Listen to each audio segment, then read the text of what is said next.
어제는 우리가 사도신경의 순서에 따라 부활하신 예수님에 대해서 살펴보았습니다. 부활하신 예수님께서 이제 이 땅에 계속 계시지 않고 하늘로 올라가셨죠. 그걸 이제 승천 그렇게 말합니다. 요한복음 20장 17절에 보면 예수님의 부활을 가장 먼저 목격한 사람이 막달라 마리아였어요. 그런데 예수님께서 그렇게 말씀하십니다. 거기 요한복음 20장 17절 같이 읽죠. 시작. 예수께서 이르시되 나를 붙들지 말라. 내가 아직 아버지께로 올라가지 아니하였노라. 너는 내 형제들에게 가서 내가 내 아버지 곧 너희 아버지 내 하나님 곧 너희 아버지께로 올라간다 하라 하시니. 예수님께 부활하신 예수님이 가장 먼저 하신 말씀은 내가 아버지께로 올라갈 것이다. 그리고 사도행전 1장 3절에 보면 예수님이 승천하시기까지 기간이 40여일 동안 이 땅에 더 계셨다. 그렇게 말합니다. 거기 같이 읽습니다. 시작. 그가 고난받으신 후에 또한 그들에게 확실한 많은 증거로 친히 살아 계심을 나타내사 40일 동안 그들에게 보이시며 하나님 나라의 일을 말씀하시니라. 아멘. 40일간 이 땅에 계실 때 하나님 나라의 일, 복음이 증거되고 그 다음에 복음을 듣고 죄인들이 회개하고 주님께 돌아오고 하나님 나라가 확장되는 그 일을 말씀하셨습니다. 이렇게 예고하신 승천의 사건이 이제 사도행전 1장 9절로 10절 우리가 읽은 대로 분명히 말씀하고 있죠. 이 말씀을 마치시고 그들이 보는데 올려져 가시니 구름이 그를 가리어 보이지 않게 하더라. 올라가실 때 제자들이 자세히 하늘을 쳐다보고 있는데 흰옷 입은 두 사람이 그의 곁에 서서 11절 같이 읽죠. 이르되 갈릴리 사람들아 어찌하여 서서 하늘을 쳐다보느냐. 너희 가운데서 하늘로 올려지신 이 예수는 하늘로 가심을 본 그대로 오시리라. 아멘. 그대로 하늘로 가신 그대로 다시 오신다. 그러니까 승천하시고 다시 오실 예수님에 대하여 사도행전 1장 11절에서 분명히 말씀하고 있습니다. 여기 승천하실 때의 모습을 구름이 가리어 보이지 않게 되었다. 그렇게 말씀하고 있는데요. 우리가 잘 아는 것처럼 구약에서 구름은 두 가지였죠. 첫째는 하나님의 임재 상징이었고 두 번째는 하나님의 영광을 드러내는 것이었습니다. 그래서 출애굽한 이스라엘 백성들이 광야 길을 가는 동안 낮에는 구름 기둥, 밤에는 불 기둥으로 하나님이 함께 하셨어요. 그 백성과 함께 하신다는 임재표가 구름이었고 또한 구름은 동시에 하나님께서 영광을 드러내시는 상징이기도 했습니다. 그래서 출애굽기 40장 34절 35절 같이 읽죠. 시작. 구름이 회막에 덮이고 여호와의 영광이 성막에 충만하며 모세가 회막에 들어갈 수 없었으니 이는 구름이 회막 위에 덮이고 여호와의 영광이 성막에 충만함이었더라. 아멘. 구름이 빽빽하게 덮인 것을 뭐라고 설명해요? 여호와의 영광이 성막에 충만함으로. 예수님 승천하실 때 구름이 예수님을 가리었다라는 이 말씀, 여호와께서 임재하심으로 영광과 권능을 드러내신 신비롭고 장엄한 사건이었다는 말입니다.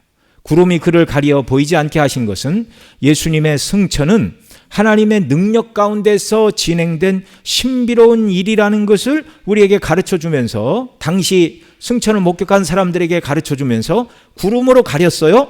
어디로 어떻게 가셨는지 더는 알려고 하지 말라는 불필요한 상상을 금하시는 말씀이기도 합니다.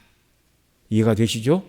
예를 들어서 예수님이 구름이 이렇게 가리지 않았다면 동서남북 쪽에 어디로 가셨나, 동쪽으로 가셨다면 천국이 동쪽에 있을까, 이런 쓸데없는 상상들을 할 수가 있기 때문에 어느 정도 하늘로 올라가시자 구름이 가렸어요. 하나님의 임재의 영광이고 하나님의 함께 하심이고 하나님의 임재의 영광을 드러내시면서 승천하셨습니다. 그러나 승천을 목격한 자들이 꼭 가져야 될 관심은 무엇인가? 너희 가운데서 하늘로 올려지신 이 예수는 하늘로 가심을 본 그대로 다시 오시리라고 하신 재림에 관한 말씀입니다. 자, 첫 번째 예수님의 승천은 예수님이 친히 승천하실 것을 이 땅에서 말씀하셨을 뿐만 아니라 구약 성경에서도 예수님의 승천을 예고하고 있습니다. 먼저 시편 68편 18절 같이 읽죠. 시작. 주께서 높은 곳으로 오르시며 사로잡은 자들을 취하시고 선물들을 사람들에게서 받으시며 반역자들로부터 받으시니 여호와 하나님이 그들과 함께 계시기 때문이로다. 아멘.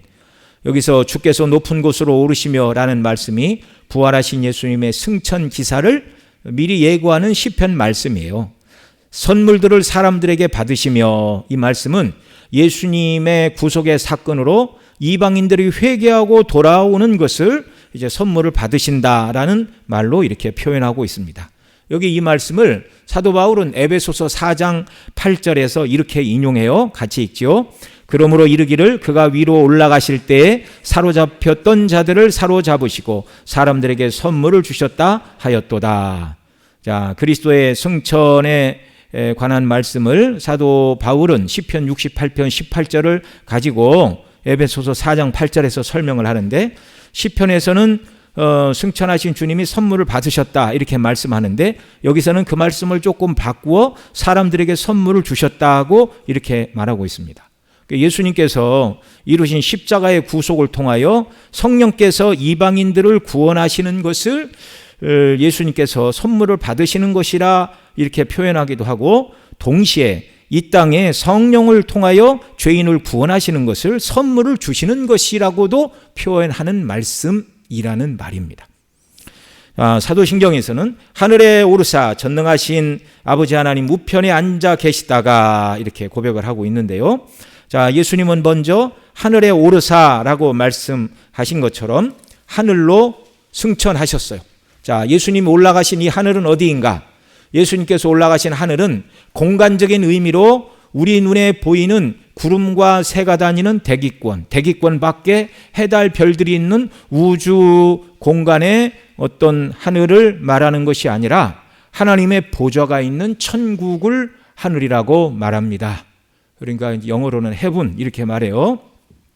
그곳에는 죽은 성도들이 들어가 있고 부활하신 예수님과 하늘로 승천한 에녹과 엘리야가 있고 천군 천사가 하나님을 섬기며 예배하는 분명한 공간을 차지하는 장소. 이해가 되시죠? 예. 하늘은 어디라고요? 어디에 있는지는 모르지만 분명한 장소입니다. 분명한 장소. 서양 철학에서는 플라톤이 이제 이데아 사상을 말했어요. 그건 관념의 세계, 눈에 보이지 않는 하늘 어딘가에 이 땅의 모든 것에 원형이 있고 그 원형을 따라 이 땅에 이 모든 것들이 나타난다.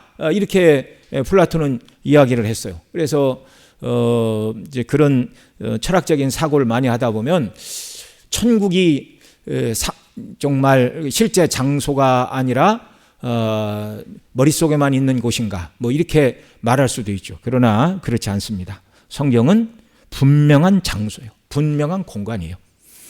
이 하늘에 대하여 박형룡 교의신학 사권 기독론에서 그리스도의 승천에 대하여 이렇게 말씀합니다. 그리스도의 승천은 이제 여러 가지를 말하는데 이제 오늘 하늘과 관련해서 그 두 가지만 제가 여기 인용을 합니다. 경역적이다. 그러니까 실제 경계가 있는 장소다. 그런 말입니다. 이것은 실제 한 곳 땅에서 다른 곳 하늘로 옮겨간 과도, 어떤 단계에서 다른 단계로 넘어가는 과도였다. 주 자신이 이것을 가리켜 세상에서 떠나 아버지께 가노라 말씀하셨고요. 이것은 물론 하늘도 땅도 같은 초소라는 것을 함의한다. 천당이 우주의 어느 부분인지는 계시되지 아니하였으나 그러나 성경에 의하면 이것은 하나님이 특별히 그의 임재를 나타내시며 그의 천사들과 완전하게 된 의인들에게 옹이 되어 계시는 곳이다. 그리스도는 그곳으로부터 오셨고 그곳으로 돌아가셨습니다. 예수님의 승천은 이 땅에 오시기 전에 거하셨던 영광의 자리로 다시 높아지셨다는 말씀입니다. 웨스트민스터 데일리 문답 35문 40문에서는 예수님의 승천과 관련해서 이렇게 가르칩니다. 문제 제가 읽고 답 여러분이 읽어주시죠. 제53문 그리스도께서는 그분의 승천에서 어떻게 높아지셨습니까? 그리스도께서 그분의 승천에서 다음과 같이 높아지셨습니다. 그분은 부활하신 후에 자기 사도들에게 자주 나타나셔서 그들과 대화를 나누시고 그들에게 하나님 나라에 속한 일들을 말씀하시고 모든 민족에게 복음을 전할 사명을 주셨습니다. 우리의 인성을 가지시고 우리의 머리로서 원수들을 이기시고 사람들이 보는 가운데서 지극히 높은 하늘로 올라가셨고 거기서 사람들을 위하여 선물을 받으시고 우리로 그것을 사모하게 하시고 우리를 위하여 있을 곳을 예비하십니다. 세상 끝날에 재림하실 때 계속 그곳에 계실 것입니다. 아멘. 영광의 주님이 이제 이 땅에 성육신 하는 것부터 이제 그리스도의 낮아지심, 또 한자로 표현하면 그리스도의 비하, 그렇게 얘기합니다. 낮아지심, 비천해지심, 비천하여 낮아지심, 그게 비하라는 말이에요. 그러니까 성육신이 비하이고 율법 아래 순종하심이 예수님의 낮아지심이고, 그 다음에 고난받으심이 낮아지심이고, 십자가의 죽으심이 낮아지심이고, 무덤에 장사되시기까지가 예수님의 낮아지신 단계예요.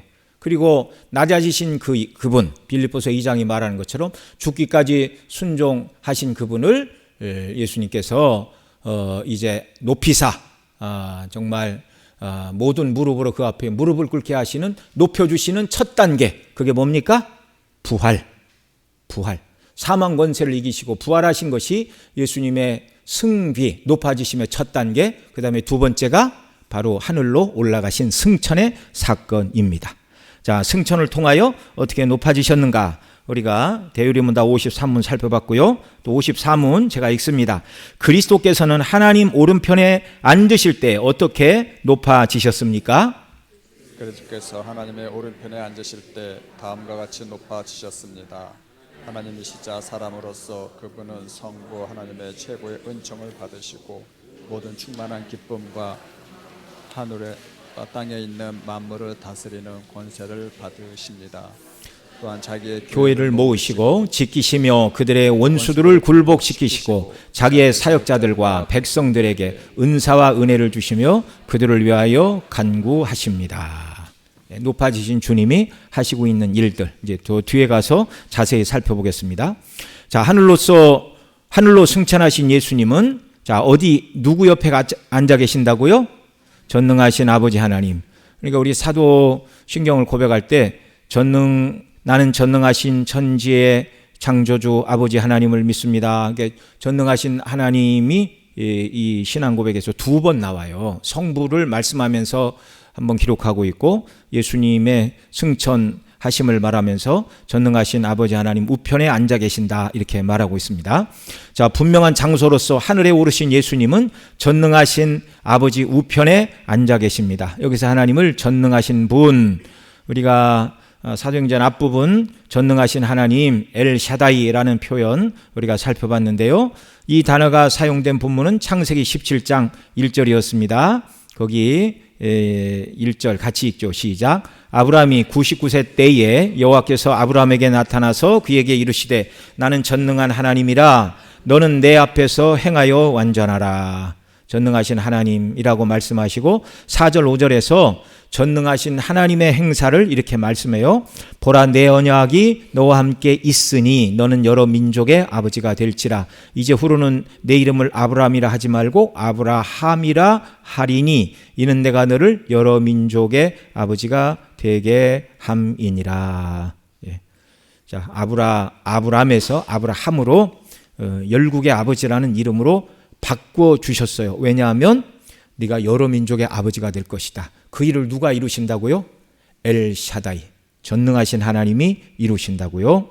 자, 그래서 이 약속하실 때 사용하신 이름이었는데 사라의 죽은 태를 소생시키시고 나이 99살의 아브라함에게 언약하신 대로 아들을 주신다고 다시 말씀하시는 하나님께서 그 모든 것을 말씀하시고 계획하신 뜻대로 행하실 수 있는 자존하시고 자족하시고 무소부지하시며 전지하시고 전능하신 그 하나님이 누구라고요?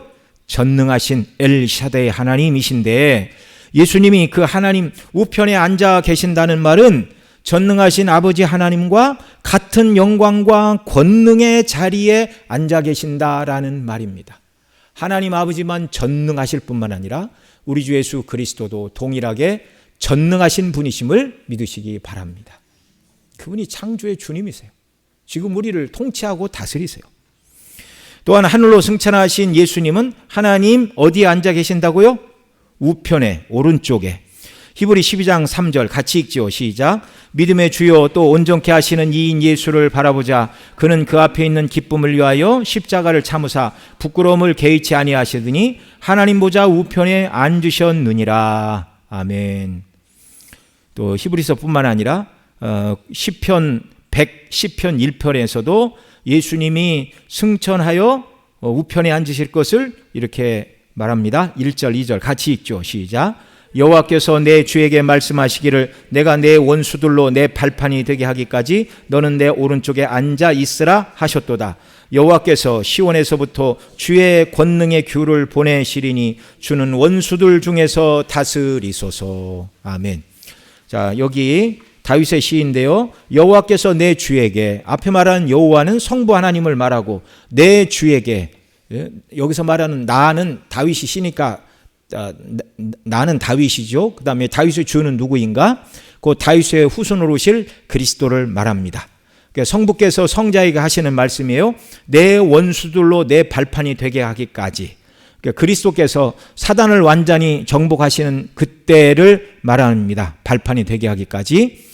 이때는 예수님의 재림의 때인데 그때까지 부활하시고 승천하신 예수 그리스도께서 성부 하나님의 오른쪽에 앉아 있으라 이렇게 말씀하시는 내용이 시편 110편 1절입니다.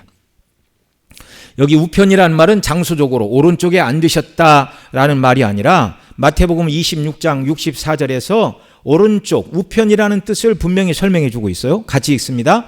예수께서 이르시되 내가 말하였느니라. 그러나 내가 너희에게 이르노니 이후에 인자가 권능의 우편에 앉아 있는 것과 하늘 구름을 타고 오는 것을 너희가 보리라 하시니. 자, 이렇게 말씀하신 것처럼 하나님의 우편은 어떤 자리라고요? 권능의 자리라고요. 권능의 자리. 이 말씀대로 승천하신 예수님은 하나님 우편에 계십니다. 권능의 자리에 계십니다. 이것을 사도행전 7장에서 돌에 맞아 순교할 때 영안이 열려 하늘을 본 수데바는 이렇게 고백하고 있어요. 같이 읽죠. 시작. 보라, 하늘이 열리고 인자가 하나님 우편에 서신 것을 보노라. 아멘. 자, 구약부터 신약에 이르기까지 아주 너무나 일관되고 명확하게 예수님이 하나님 보좌 우편으로 올라가실 것을, 그리고 그곳에 올라가 계심을 말씀하고 있습니다. 자, 하나님 우편에 앉아 계시다가, 여기 앉아 있다라는 말은 무슨 말일까요? 그냥 앉아서 쉰다, 소파에서 몸을 깊숙이 푹 기대고 쉰다, 그런 말이 아니에요. 여기 앉으신다 그 말은요, 통치의 보좌에 다스리기 위하여 앉는 것을 말하는 것입니다. 왕으로서 앉는 것을 말하는 것입니다. 그 다스림의 모습이 앞서 읽은 시편 110편 2절에서는 그렇게 말해요. 주의 권능의 규로 통치권을 가지시고 원수들 중에 다스리시는 왕으로서 우편에 앉아 계신 것입니다. 칼빈의 제네바 요리문답 80, 81, 82문, 제가 문 읽고 여러분이 답을 좀 읽어주시기 바랍니다. 그리스도께서 하나님 우편에 앉아 계신다는 말을 어떻게 이해해야 합니까?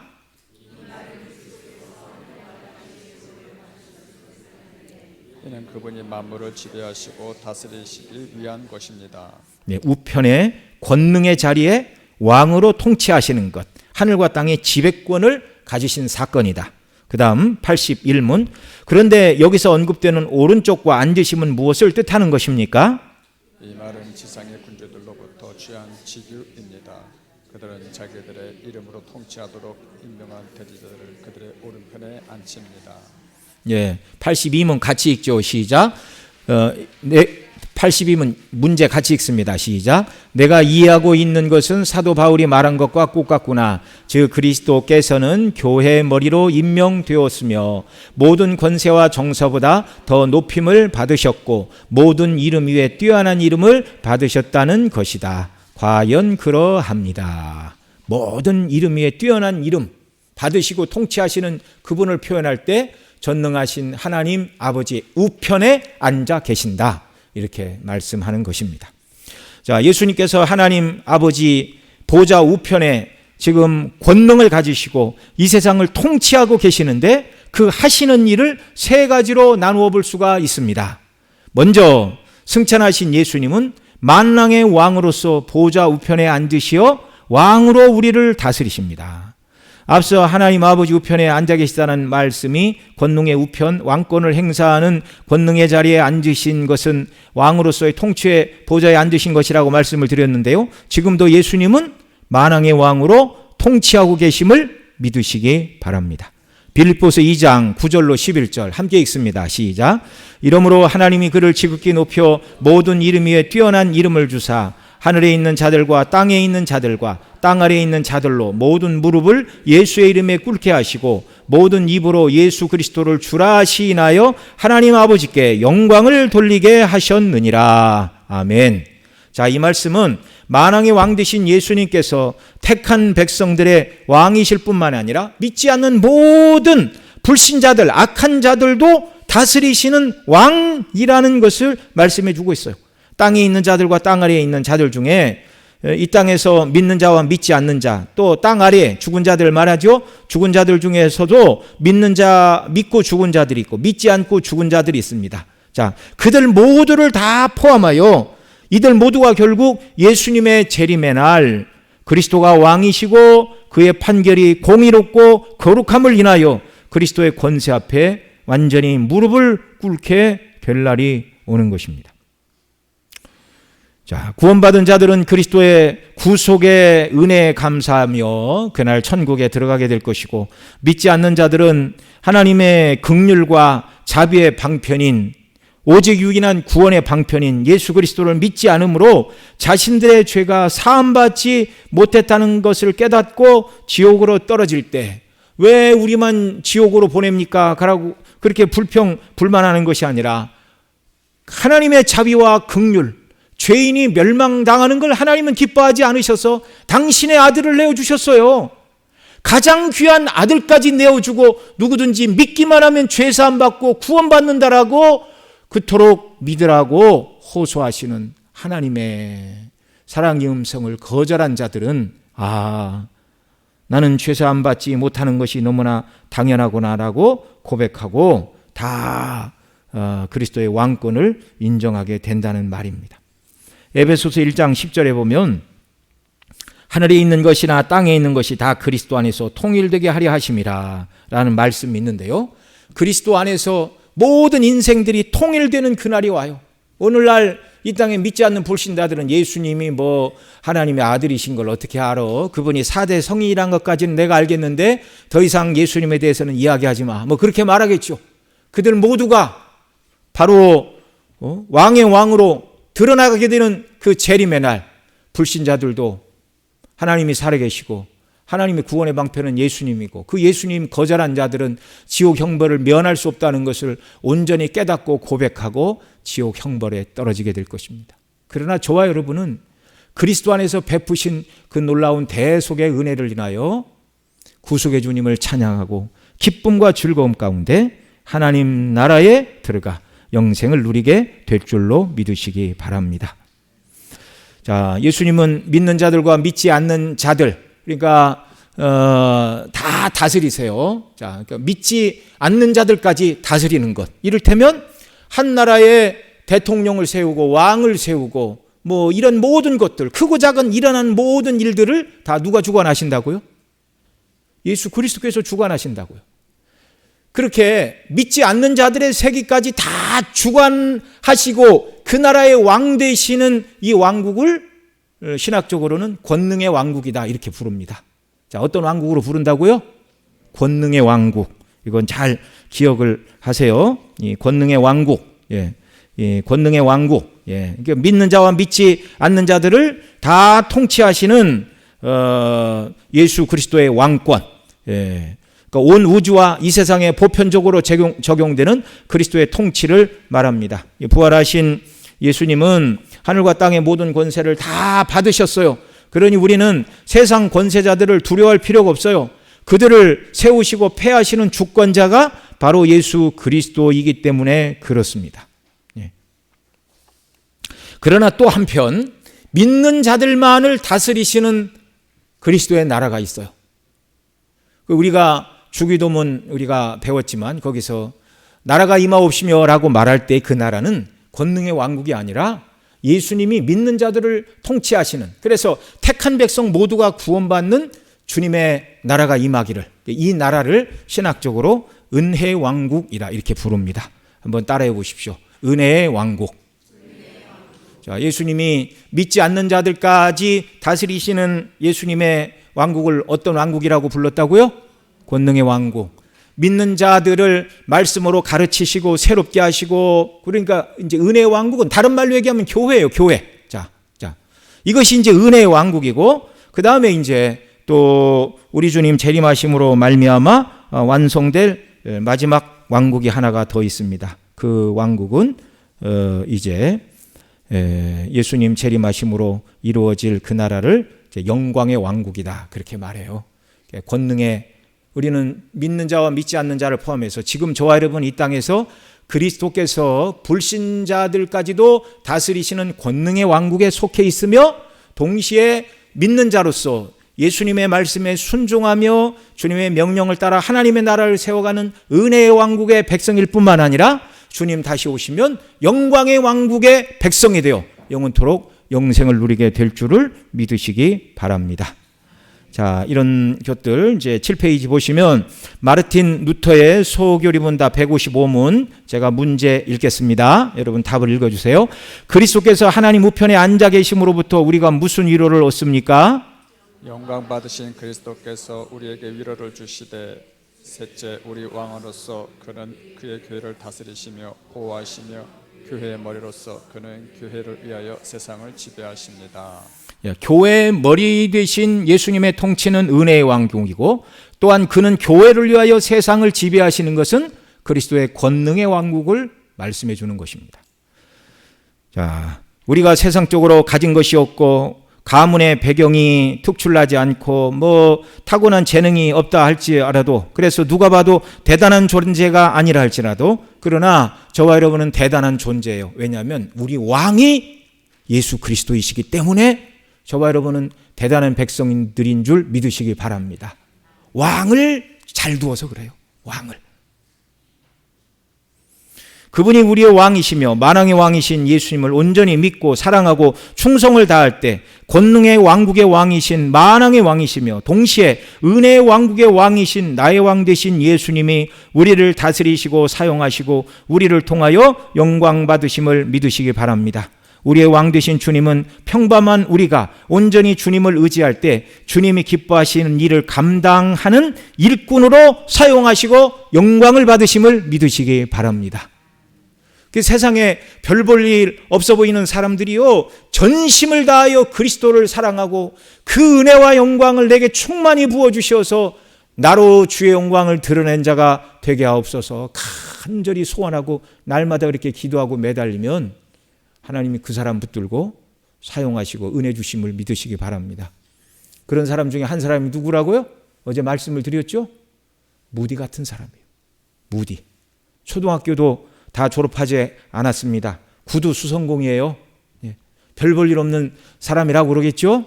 한번 설교를 하면 영국에 가서 옥스퍼드 가서 설교를 하니까 학생들이 문법 몇 개 틀리나 이렇게 쉬었다고 그러잖아요. 그러나 그게 무슨 소용이 있습니까? 하나님의 성령께서 붙들어 쓰시는데.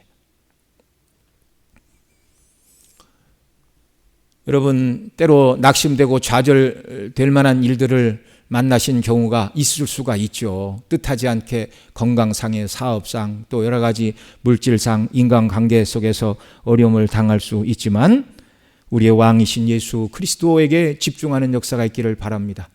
그분을 사랑하고 그분을 알기를 원하고 그 뜻대로 순종하고 온전히 그분에게 매달릴 때 주님이, 왕 되신 주님이 우리를 붙들어 주시고 사용하여 주시고 영광을 받아 주실 줄 믿습니다. 자, 예수님이 지금 하나님 보좌 우편에서 행하고 계신 첫 번째 일이 뭐라고요? 왕으로서 이 세상과 저와 여러분을 다스리시는 왕이시라고요. 두 번째, 보좌 우편에서 예수님이 하시는 일이 무엇인가? 그분은 우리의 대제사장이십니다. 예수님은 이 땅에서도 왕제사장 선지자이셨고 하늘에 올라가신 이후에도 여전히 우리의 왕과 대제사장과 선지자이세요. 하늘에서 무슨 일을 하시는가? 이 땅에서 이루셨던 그 일을 계속 이루고 계시는 겁니다. 자, 두 번째, 승천하시어 보좌 우편에 계시는 예수 그리스도, 그분은 우리의 대제사장으로 여전히 아버지 앞에서 우리를 위하여 섬기고 계십니다. 히브리 2장 14절로 16절 같이 읽죠. 시작. 그러므로 우리에게 큰 대제사장이 계시니 승천하시니 곧 하나님의 아들 예수시라. 우리가 믿는 도리를 굳게 잡을지어다. 우리에게 있는 대제사장은 우리의 연약함을 동정하지 못하실 리가 아니요 모든 일에 우리와 똑같이 시험을 받으신 이르되 죄는 없으시니라. 그러므로 우리는 국률하심을 받고 때를 따라 돕는 은혜를 얻기 위하여 은혜의 보좌 앞에 담대히 나아갈 것이니라. 아멘. 자, 승천하셔서도 여전히 우리의 왕이시고 우리의 선지자이고 제사장이신데요. 히브리 9장 24절 또 읽습니다. 그리스도께서는 참것의 그림자인 손으로 만든 성소에 들어가지 아니하시고 바로 그 하늘에 들어가사 이제 우리를 위하여 하나님 앞에 나타나시고. 자, 이 말씀을 통하여 승천하신 예수님께서 하늘 성소에서 우리를 위하여 어떤 제사장의 직무를 감당하시는가를 분명하게 밝혀주시고 있죠. 구약시대 대제사장이 속죄의 피를 가지고 지성소에 들어가서 그 피를 뿌리고 속죄의 제사를 드린 것처럼 예수님께서는 당신의 흠없는 거룩한 피를 가지고 하늘 성소에서 우리를 위하여 하나님 앞에 나타나셨다 말씀하고 있어요. 택한 백성을 위한 속죄의 피가 완전히 흘려졌습니다. 아버지께서 계획하신 구원을 완전히 이루었습니다라고 예수님이 그 피를 가지고 아버지 앞에 내보이셨다라는 말씀입니다. 이 피 때문에 하나님께서 예수님 믿는 저와 여러분의 모든 죄를 다 용서하셨습니다. 그리고 예수님은 대제사장 곧 중보자로서 우리를 위해 하늘에서 아버지께 기도하고 계심을 믿으시기 바랍니다. 이 사실을 로마서 8장 34절에서 이렇게 말해요. 같이 읽습니다. 시작. 누가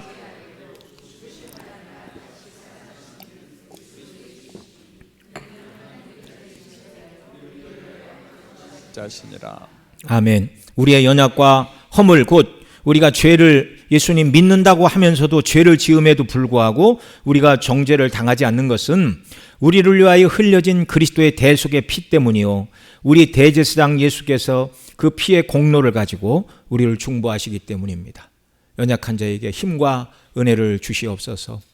내 피가 저를 위하여 흘려지지 않았습니까? 긍휼을 베풀어 주옵소서. 여러분, 가장 좋은 회사들 제품을 팔고 뭐 아프터 서비스를 뭐 몇 년 해주나요? 한 10년 해주나요? 예. 우리 주님은 우리를 구원하셨을 뿐만 아니라 지금도 보좌 우편에서 쉬지 않고 저와 여러분의 대제사장으로 우리의 중보자로서 우리의 왕으로서 우리를 붙들고 다스리시고 은혜 주심을 믿으시기 바랍니다.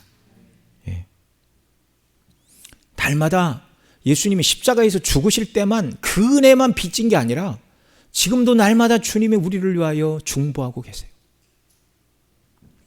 마르틴 루터 소교리 문답 155문 문체가 있습니다. 그리스도께서 하나님 우편에 앉으심으로부터 우리가 무슨 위로를 받습니까? 영광 받으신 그리스도께서 우리에게 위로를 주시되 첫째 우리의 선지자로서 그는 우리를 위하여 기도하십니다. 웨스트민스터 대의문답 55문에서 승천하신 그리스도께서 대제사장으로서 어떤 일을 감당하시는가를 이렇게 말합니다. 제 55문 그리스도께서는 우리를 위하여 어떻게 간구하십니까? 다음과 같이 간구하십니다. 곧 그분은 지상에서 행하신 자기의 순종과 희생제사의 공로로 하늘에 계신 성부 앞에 끊임없이 우리의 인성으로 나타나시며 그 공로가 모든 신자들에게 적용되도록 자기의 뜻을 선포하십니다. 그들을 대적하는 모든 송사들에 답변하시며 날마다의 실패에도 불구하고 그들에게 양심의 평안을 주시며 담대하게 은혜의 보좌로 나아가게 하시며 그들 자신과 그들의 봉사를 연락받게 하십니다. 아멘. 우리의 중보자로서 주님이 지금 하나님 보좌 우편에서 이와 같은 우리의 대제사장으로서 또 사역을 감당하고 계십니다. 우리의 대제사장 예수 그리스도께서 우리를 위하여 흘리신 피의 영원한 효력을 우리가 믿고 우리는 날마다 하나님 아버지께 나아가 우리 죄를 고백하고 용서를 구해야 합니다. 그럴 때 무한하신 그리스도의 공로를 인하여 하나님 우리를 용서하시고 또 주님께서도 우리 연약함을 위해 중보하시니 우리는 우리 죄로 정죄를 당할 일이 없는 것입니다. 회개한 자에게 베푸시는 죄사함의 은혜를 확신하며 죄사함의 은혜로 기뻐하고 또한 죄사함을 받은 자로서 하나님께서 기뻐하시는 의를 이루게 하여 또 하나님의 선과 의의 기준인 율법 행하기를 즐거워하며 성령 안에서 그 말씀에 순종하는 자들이 되기를 소원하며 순종의 삶을 살아야 하겠습니다. 자, 보좌 우편에 승천하여 권능의 보좌에 앉으신 주님이 하시는 세 번째 일, 선지자 역할을 감당하고 계십니다. 예수님께서 감당하시는 선지자의 직분은 주께서 부르시고 세우신 설교자들을 통하여 이미 주신 말씀인 성경을 전하게 하시고 또 그 말씀이 증거될 때 성령으로 하여금 그 말씀이 효력 있게 듣는 자들, 택한 백성들에게 효력 있게 그 말씀이 적용되게 하심을 통하여 예수님은 선지자의 직임을 지금도 감당하고 계십니다. 그러니까 예수님이 선지자의 직임을 감당하시는데 무엇을 통해서 이 일을 하신다고요? 하나님의 말씀을 가지고 그 말씀을 증거하는 설교자의 사역과 함께 말씀을 설교자가 증거할 때 성령께서 그 말씀을 가지고 듣는 자들의 마음속에 말씀이 믿어지고 깨달아지고 효력이 역사하도록 성령을 통해 선지자직을 지금 감당해 주신다, 이렇게 말씀하는 것입니다. 자, 루터의 소개료문답 155문 제가 읽을게요. 그리스도께서 하나님 우편에 앉으심으로 우리가 무슨 위로를 받습니까? 영광 받으신 그리스도께서 우리에게 위로를 주시되 첫째 우리의 선지자로서 그런 속죄의 복음을 전하기 위하여 사람 전도자를 보내시며, 예, 속죄의 복음을 전하기 위하여 사람 곧 전도자를 보내시는데 전도자가 전하는 복음의 말씀을 온전히 깨닫도록 성령으로 역사하여 주십니다. 요한복음 14장 26절 같이 읽죠. 시작. 보혜사 곧 아버지께서 내 이름으로 보내실 성령 그가 너희에게 모든 것을 가르치시고 내가 너희에게 말한 모든 것을 생각나게 하시리라. 또 요한복음 16장 13절 그러나 진리의 성령이 오시면 그가 너희를 모든 진리 가운데로 인도하시리니 그가 스스로 말하지 않고 오직 들은 것을 말하며 장래일을 너희에게 알리시리라. 아멘. 우리의 선지자 되신 예수님은 오늘도 전도자, 그 설교자가 기록된 말씀을 증거할 때 성령의 감동으로 그 말씀을 믿고 순종하게 하심으로 선지자직을 감당하고 계신다는 말입니다. 그러므로 우리는 말씀을 듣고 배울 때마다 성령께서 우리를 가르쳐 주시고 은혜해 주시기를 기도하고 사모하는 마음으로 말씀을 들어야 하는 것입니다. 또한 주님은 승천하시면서 교회의 복음을 증거하는 선지자의 직임을 맡겨주셨어요. 마태복음 28장 19절로 20절 같이 읽습니다. 시작. 그러므로 너희는 가서 모든 민족을 제자로 삼아 아버지와 아들과 성령의 이름으로 세례를 베풀고 내가 너희에게 분부한 모든 것을 가르쳐 지키게 하라. 볼지어다 내가 세상 끝날까지 너희와 항상 함께 있으리라. 사도행전 1장 8절 시작. 오직 성령이 너희에게 임하시면 너희가 권능을 받고 예루살렘과 온 유대와 사마리아와 땅끝까지 이르러 내 증인이 되리라 하시니라. 아멘. 지상교회에 주신 사명은 복음을 전하는 것인데 이게 선지자의 사명을 예수님이 이 땅에서 감당하셨고 하늘에서도 감당하실 뿐만 아니라 그의 몸된 교회에 예수님이 가지셨던 삼중직, 지금도 행하시는 삼중직, 왕과 제사장, 선지자의 직임. 제가 여러 번 말씀을 드렸죠. 우리를 왕 같은 제사장 삼으셨고 지상에 있는 교회는 증인으로 부름을 받았습니다. 증인으로 부름을 받은 교회의 사명이 바로 선지자의 사명입니다. 자, 교회에 주신 사명은 복음 전도의 사명인데요. 그것은 전도와 선교. 전도라는 말은 내 말이 통하는 같은 문화권에서 복음 전하는 것을 전도다 말하고 선교는 그 문화권의 경계를 넘어서는 것을 선교라 말해요. 그래서 국내에 있지만 확연한 경계가 있는 곳들에는 선교라는 말을 사용하여 농어촌 선교, 청소년 선교, 학원 선교, 군 선교 이런 표현들을 쓰는 것입니다. 문화의 경계를 뛰어넘는 일이기 때문에 이런 표현을 국내에서도 쓴다라는 말이에요. 전도와 선교는 예수 그리스도가 하나님의 아들로서 구원자이심을 전하는 것입니다. 교회가 힘써야 할 많은 일들이 있지만 사도 바울과 같이 복음에 빚진 자로서 복음을 전하는 일, 이것이 교회에 맡겨진 아주 우선적인 일 중에 하나예요. 이것만이 최고다 그럴 수는 없죠. 예배하는 공동체로 부르셨으니까 하나님을 예배해야 되고 교회 안에 있는 자들에게 하나님의 말씀을 가르치고 양육해야 됩니다. 이런 일을 하면서 교회가 힘을 기울여 교회밖에 해야 될 일이 바로 복음을 전하는 일입니다. 마태복음 28장 19절로 20절 한 번 더 읽습니다. 그러므로 너희는 가서 모든 민족을 제자로 삼아 아버지와 아들과 성령의 이름으로 세례를 베풀고 내가 너희에게 분부한 모든 것을 가르쳐 지키게 하라. 볼지어다 내가 세상 끝날까지 너희와 항상 함께 있으리라 하시니라. 아멘. 자, 다시 오실 예수 그리스도. 제가 오늘은 어제보다 원고가 많아갖고 막 숨도 안 쉬고 지금 달려왔는데 이제 원고가 얼마 안 남았네요. 네. 여러분도 좀 숨이 가쁘셨으리라 생각이 듭니다. 이제 좀 천천히 할게요. 자, 다시 오실 예수 그리스도. 예수님은 하늘에 오르셨어요. 한번 정리하죠. 하늘에 오르셨는데 그 하늘은 이념의 세계가 아니라 실제 뭐라고요? 장소의 동서남북 방위는 어딘 줄 압니까? 모릅니까? 몰라요. 그러나 분명한 장소입니다. 근데 예수님이 올라가셔서 어디 계신다고요? 전능하신 하나님 우편에 계십니다. 전능하신 하나님. 예수님이 전능하신 하나님과 같은 권세와 능력으로 성부 아버지 보좌 옆에 계세요. 우편은 어떤 자리라고요? 권능의 자리. 앉으셨다라는 말은 소파에 쉬기 위하여 앉은 것이 아니라 왜 앉으셨다고요? 뭐 하시기 위하여?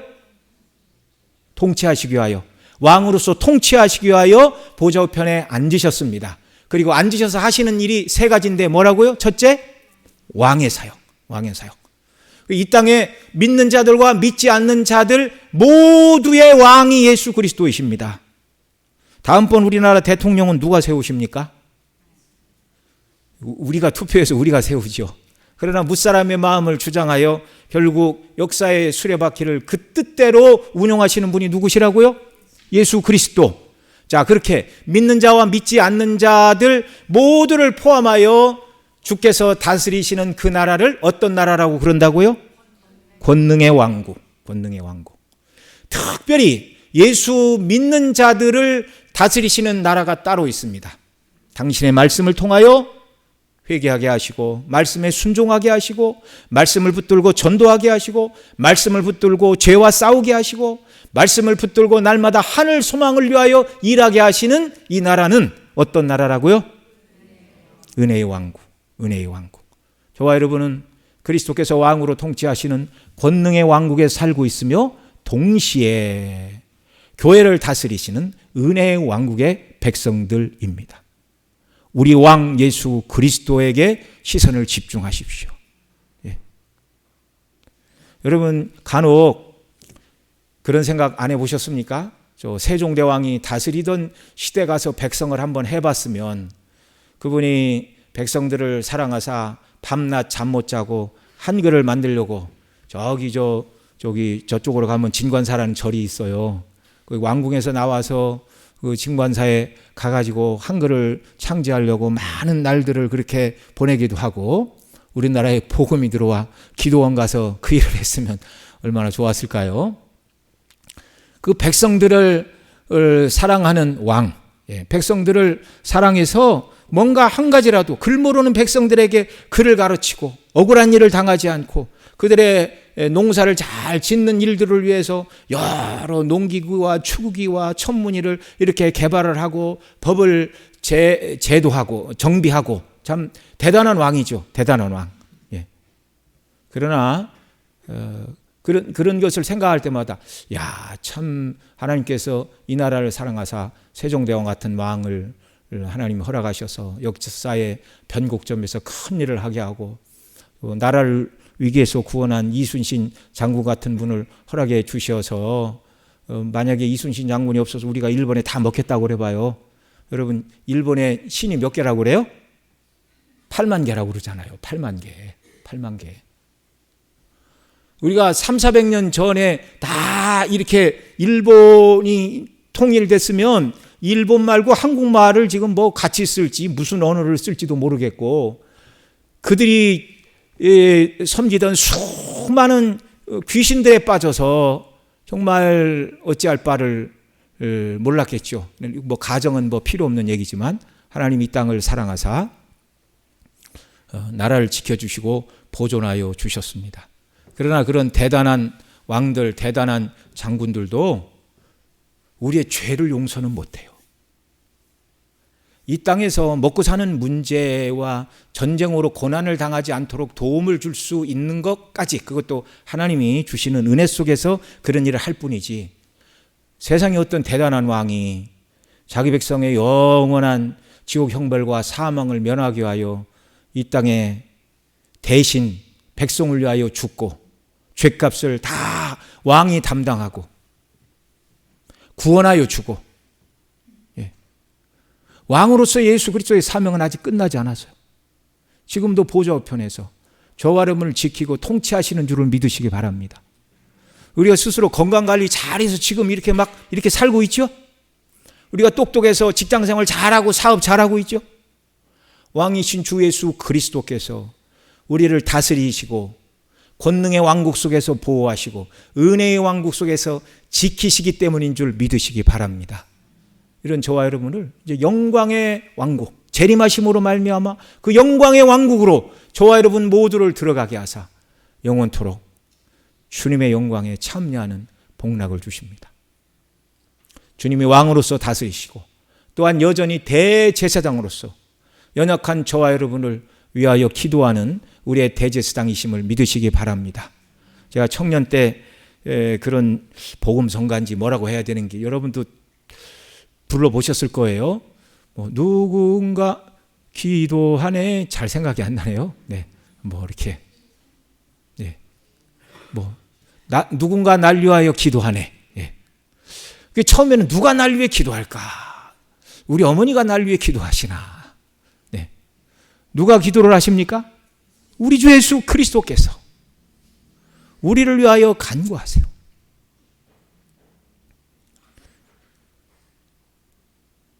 베드로에게 너의 믿음이 떨어지지 않도록 내가 기도하여 놓았다라고 이 땅에서뿐만 아니라 하늘에서도 연약한 저와 여러분들의 완전한 구원을 위하여 우리의 구주 중보자 되신 그리스도께서 오늘도 아버지 앞에서 저와 여러분을 위하여 기도하고 계십니다.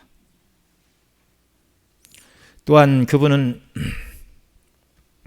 우리의 선지자로서 여전히 말씀이 증거되게 하시고 말씀이 증거될 때 이 땅에 보내신 성령의 역사를 통하여 그 말씀의 의미가 무엇인가 온전히 깨달아 알아지고 그 말씀에 순종하는 자들이 되도록 우리를 오늘도 가르치십니다. 그 일이 부활하시고 승천하신 예수 그리스도께서 하나님 보좌 우편에서 지금 하고 계시는 일이에요. 자, 그 다음 예수님 다시 오십니다. 거기로부터 살아있는 자와 죽은 자를 심판하러 오십니다. 사람들이 말하는 역사관에는 크게 두 가지가 있는데, 먼저 역사는 나선형으로 반복되거나 같은 패턴으로 순환을 한다라는 순환론적 역사관이 있습니다. 이것은 역사가 동일한 패턴으로 반복 내지 순환한다는 주장이에요. 한 해가 봄, 여름, 가을, 겨울로 끝이 나고 그 다음이 겨울이 지나면 또 봄, 여름, 가을, 겨울이 이렇게 계속 되듯이 이 세상의 역사가 처음에는 이집트 문명입니까? 메소포타미아 문명입니까? 잘 모르겠어요. 배운 지 하도 오래돼서. 어떤 문명이 일어났다 사라지고 또 어떤 문명이 일어났다 사라지고 하듯이 이렇게 이 세상의 모든 역사는 순환하고 반복한다. 이렇게 사람들이 지나간 역사를 바라보고 그렇게 얘기를 해요. 그렇게 말한 역사학자 중에 대표적인 사람이 토인비인데요. 그러나 성경이 말씀하는 역사관은 영원히 순환하거나 반복하는 역사가 아니고 직선적인 역사관입니다. 시작도 있고 끝도 있어요. 역사의 시작은 누가 하셨어요? 하나님이 하셨어요. 어떻게 하셨어요? 창조를 통하여. 역사의 끝은 누가 이루십니까? 하나님 예수 그리스도의 재림으로 역사는 끝나는 거예요. 인간 역사는 그때 끝나는 거예요. 그 신학교 다닐 때 그 역사관의 유형들, 뭐 데이비드 베빙톤이라는 분이 쓴 요만한 책이 있어요. 거기 보면 이제 역사관의 유형들, 순환론적인 역사관, 뭐 나선적인 역사관 막 쭉 이렇게 얘기를 하는데, 성경의 역사관은 직선적인 역사관, 시작도 있고 끝도 있습니다. 시작도 분명하고 끝도 분명한 역사관이에요. 자, 계시록 1장 7절 같이 읽죠. 시작. 볼지어다 그가 구름을 타고 오시리라. 각 사람이 눈이 그를 보겠고 그를 찌른 자들도 볼 것이요 땅에 있는 모든 족속이 그로 말미암아 애곡하리니 그러하리라. 아멘. 구름을 타고 오시리라 말씀하고 있죠. 우리 여기 계시록 이 부분 우리가 살펴보면서 구름을 타고라는 말이 헬라어로는 메타톤 네펠론, 메타는 영어로 예거는 위드, 함께라는 뜻이고, 네펠론이 구름이라는 거예요. 구름과 함께 오시리라. 구름을 타고 오시는 게 아니라 구름과 함께 오신다. 자, 앞서 승천하실 때 구름과 함께 승천하셨다. 구름이 가리었다 말씀을 드렸죠. 구름은 뭐의 상징이었어요? 하나님의 임재와 영광의 상징이라고 앞서 살펴보았습니다. 재림 때에도 하나님의 임재 영광 가운데 주님이 다시 오실 것인데, 예수 그리스도의 초림은 택한 백성을 위한 구원자로 오셨어요. 다른 말로 얘기하면 죽으러 오셨어요. 초라하게 오셨어요. 그러나 재림의 예수 그리스도는 모든 인류의 심판자로 이 땅에 오십니다. 예수님이 심판의 주님으로 오신다는 말씀은 구약에서는 4번, 신약 성경에서는 318번. 그러니까 성경 구절로 하면 신약의 25구절당 한 번씩 예수님의 재림을 말씀하고 있어요. 근데 구약에서 예수님이 이 땅에 오시되 동정녀의 몸에 오실 것을 이사야 7장 14절에 한 번 말씀하셨는데, 동정녀 마리아의 몸에 그대로 오셨어요.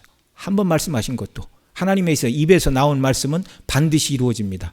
근데 신약에 예수님 재림을 318번 말씀하고 있다고요. 재림은 반드시 이루어질 일입니다. 자, 하늘에 오르사 전능하신 하나님 우편에 앉아 계시다가 그 다음 거기로부터, 옛날 번역에서는 저리로서 거기로부터 오십니다. 거기가 어디예요? 하나님 보좌 우편, 그곳에서 만왕의 왕으로 통치하고 계시며 우리의 영원한 중보자로서 우리를 위해 기도하시고 계시며, 또한 선지자로서 성령님 통하여 복음의 진리가 전파되고 하나님 나라가 확장되게 하시는 그 일을 하시고 계시다가 바로 그곳에서 산자와 죽은 자를 심판하러 오십니다. 자, 재림의 특징 몇 가지가 있어요. 첫째, 인격적 재림이다. 예수님의 재림은 비유가 아니고 사실이란 말이에요. 죽으시고 부활하신 예수님의 인격적인 실체로서 이 세상에 다시 오십니다. 계시록 1장 7절에서 뭐라고 그랬어요? 예수님이 구름과 함께 다시 오실 것을 각 사람의 눈이 그를 보겠고 그를 찌른 자들도 볼 것이요. 그들도 예수님 재림의 날 다 부활하여 몸을 입고 찌른 자들도 예수님을 본대요. 또한 예수님의 재림은 신체적인 재림입니다. 예수님의 재림은 영적인 것이 아니라 부활하시고 승천하신 그 몸, 곧 육체로 재림하십니다. 어떤 사람들은 예수님의 재림은 성령을 보내주심으로 완성되었다고 말하는 자들도 있는데, 사람이 성경의 교훈을 자기 마음대로 취사 선택할 수 없어요. 우리의 신앙은 오직 성경인데, 성경에서 자신이 원하는 것만 선택적으로 받는 오직 성경이 아니라 성경을 어떻게 받아야 돼요? 전체를 다 받아야 돼요. 오직 성경은 성경 전체를 다 받는 것을 말합니다. 오직 성경 전체의 교훈은 그리스도의 몸의 재림을 명확하게 말씀하고 있어요. 사도행전 1장 11절 같이 읽죠. 이르되 갈릴리 사람들아 어찌하여 서서 하늘을 쳐다보느냐, 너희 가운데서 하늘로 올려지신 이 예수는 하늘로 가심을 본 그대로 오시리라 하였느니라. 분명하게 말씀하시고 있습니다. 하늘로 가심을 본 그대로, 부활의 몸을 가지시고 올라가신 그대로, 그 몸 그대로 이 땅에 다시 오십니다. 또한 예수님의 재림은 눈에 보이게 오십니다. 어려운 말로 가견적으로.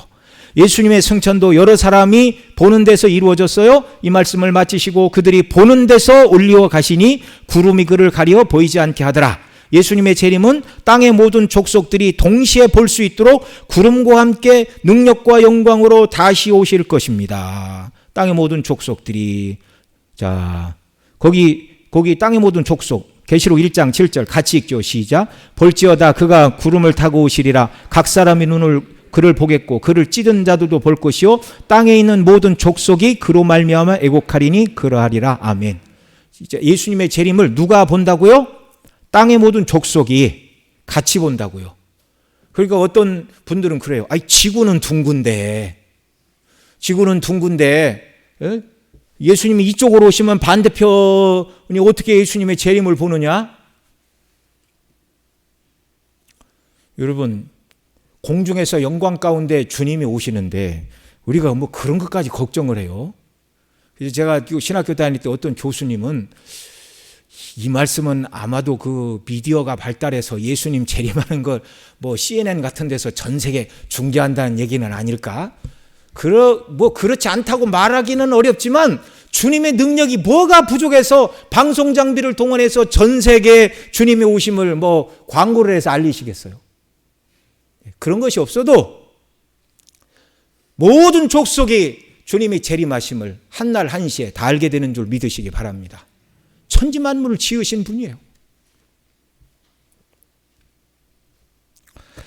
그 다음 예수님의 재림은 아무도 예상하지 못한 때 갑자기 돌발적으로 재림하십니다. 마태복음 24장 43절로 44절 같이 읽죠. 시작. 너희도 아는 바니 만일 집주인이 도둑이 어느 시각에 올 줄 알았다면 깨어 있어 그 집을 뚫지 못하게 하였으리라. 이러므로 너희도 준비하고 있으라. 생각하지 않은 때에 인자가 오리라 하셨습니다. 마가복음 13장 32, 33절 또 읽습니다. 시작. 그러나 그날과 그때는 아무도 모르나니 하늘에 있는 천사들도 아들도 모르고 아버지만 아시느니라. 주의하라 깨어 있으라. 그때가 언제인지 알지 못함이라 라고 하셨습니다. 뿐만 아니라 사도행전 1장 7절 시작. 이르시되 때와 기한은 아버지께서 자기 권한에 두셨으니 너희가 알 바 아니오. 그러니 예수님의 오시는 때와 기한을 알려고 해서는 됩니까? 안 됩니까? 안 되는 거예요. 너희 알 바 아니라고 분명히 말씀하셨잖아요. 그리고 데살로니가 전서 5장 1절로 2절 또 읽습니다. 형제들아 때와 시기에 관하여는 너희에게 쓸 것이 없음은 주의 날이 밤에 도둑같이 이를 줄을 너희 자신이 자세히 알기 때문이라.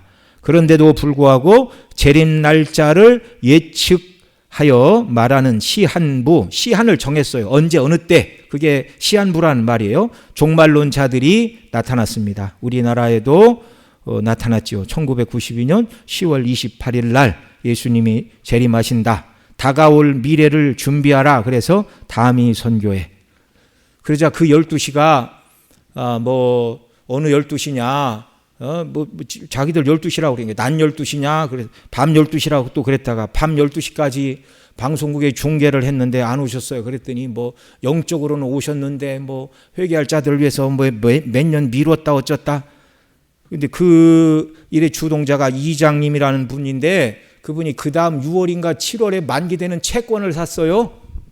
그래서 사기죄로 구속당했어요. 그 채권만 안 샀어도. 네. 그 뭐예요? 자기도 안 믿었다는 얘기 아니에요.